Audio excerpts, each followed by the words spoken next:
Sir ನಮಸ್ತೆ. ಹೇಳಿ sir, ಏನು ಸಮಾಚಾರ? ಈ ಬಾರಿ ಯಾರಿಗೆ ಓಟ್ ಹಾಕ್ಬೇಕು ಅಂತಿದ್ರೆ, ಯಾಕೆ ಹಾಕ್ಬೇಕು ಅಂತಿದ್ರೆ? ನೋಡಿ ಸರ್, ಇದು ಗ್ರಾಮ ಪಂಚಾಯತಿ ಎಲೆಕ್ಷನ್ ಅಲ್ಲ, ವಿಧಾನಸಭಾ ಎಲೆಕ್ಷನ್ ಅಲ್ಲ, ಇದು ದೇಶದ ಎಲೆಕ್ಷನ್, ರಾಷ್ಟ್ರ ನಿರ್ಮಾಣಕ್ಕೆ ನಮ್ಮ ಮಕ್ಕಳ ಭವಿಷ್ಯದ ಎಲೆಕ್ಷನ್.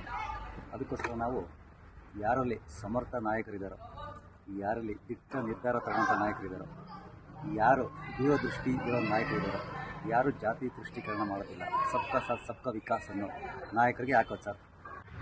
ನೋಡಿರಿ, ದೇಶದ ಪ್ರಧಾನಿ ಆಗಬೇಕಂದ್ರೆ ಒಂದು ದಮ್ ಬೇಕು, ತಾಕತ್ ಬೇಕು. GST ತರೋ ತಾಕತ್ ಯಾರಿಗಿತ್ತು ರೀ? ಏರ್ ಸ್ಟ್ರೈಕ್, ಸರ್ಜಿಕಲ್ ಸ್ಟ್ರೈಕ್ ಮಾಡೋ ತಾಕತ್ ಯಾರಿಗಿತ್ತು? ನೋಟ್ ಬ್ಯಾನ್ ಮಾಡೋ ತಾಕತ್ ಯಾರಿಗಿತ್ತು? ಆರ್ಟಿಕಲ್ 370 ಕಿತ್ತು ಕಾಶ್ಮೀರ ನಮ್ಮ ಇಂಡಿಯಾ ಕೂಡಿಸಿ ನಿಜವಾದ ಭಾರತ್ ಜೋಡೋ ಯಾತ್ರೆ ಮಾಡೋ ತಾಕತ್ ಯಾರಿಗಿತ್ತು ರೀ? ಆಮೇಲೆ ಎಲ್ಲರೂ ಮರ್ತಿದ್ದೀವಿ, ಕೋವಿಡ್ ಟೈಮಲ್ಲಿ 200 ಕೋಟಿ ವ್ಯಾಕ್ಸಿನ್ ಸ್ವದೇಶಿ